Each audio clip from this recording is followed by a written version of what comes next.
By the way of humor, I would like to explain the modern day weed and weeds.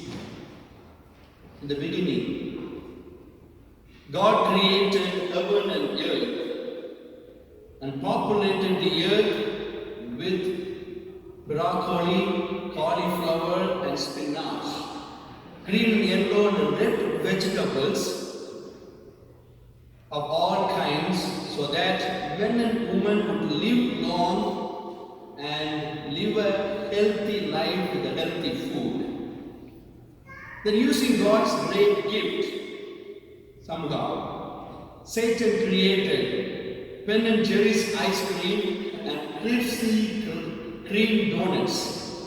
And Satan said, "You want chocolate with it?" And the man said, "Yes."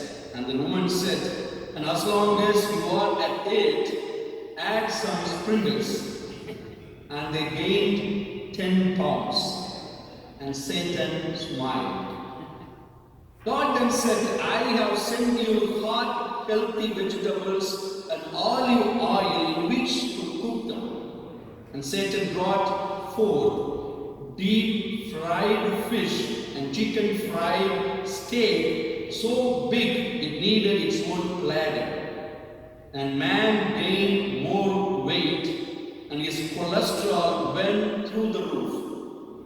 God then brought forth running shoes so that his children might lose those extra pounds.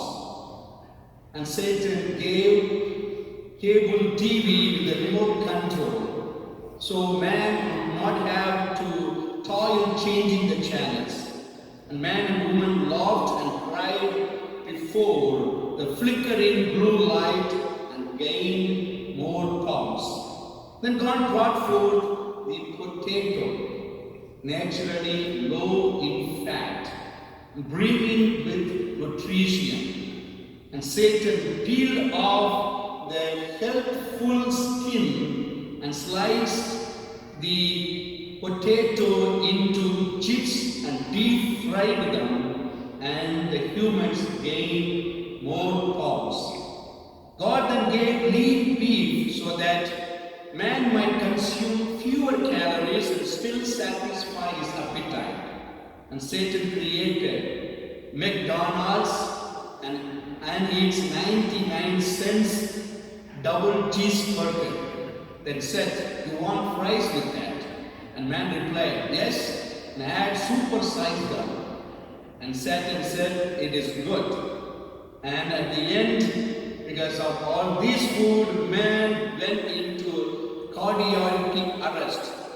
God was so sad and God created bypass surgery.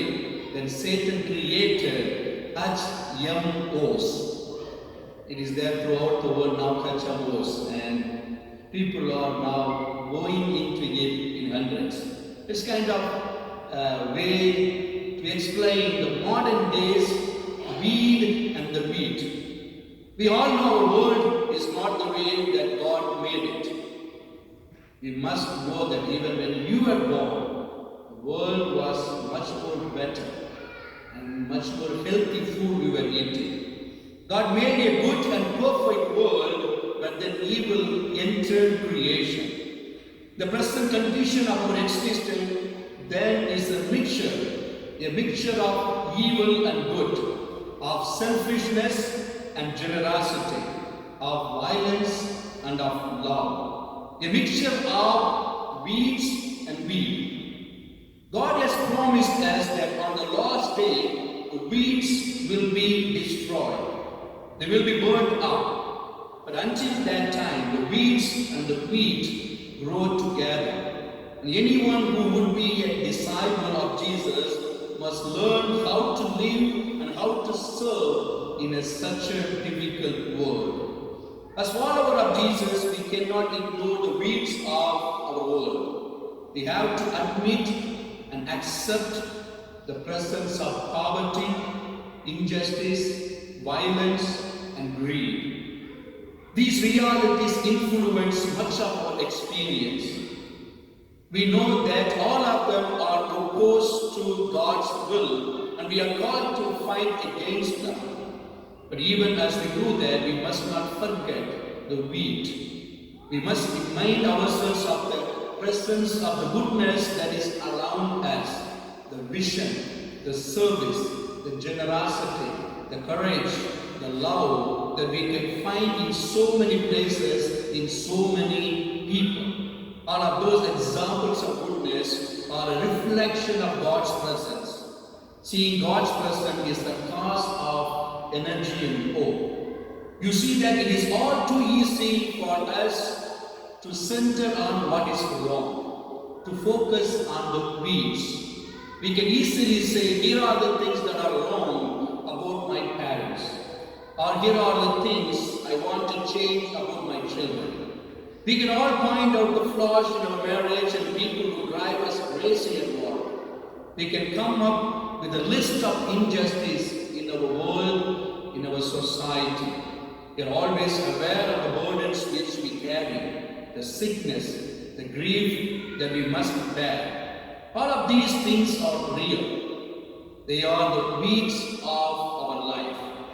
We must accept them and confront them.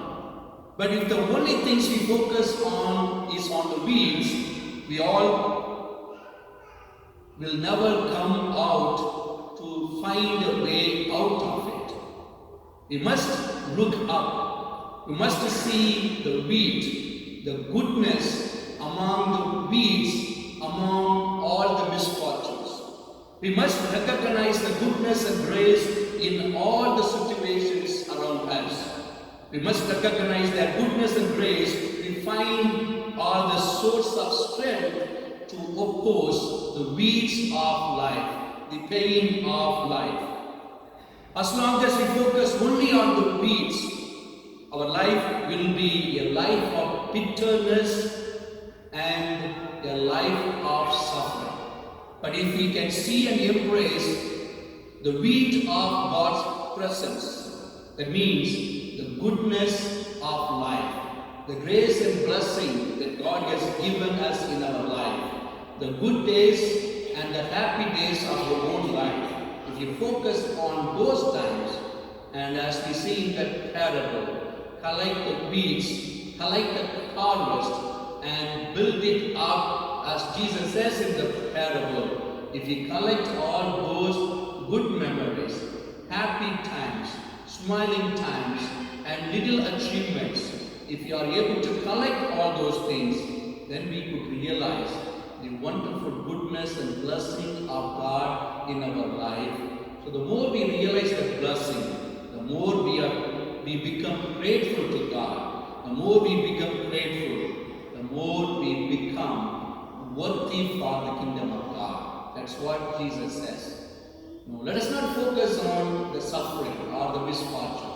The more we focus on misfortune, our life becomes bitter, then we go out of the way from God. But if we focus on the blessing, the goodness of life, then we tend to go close to God. The more we are closer, the more we are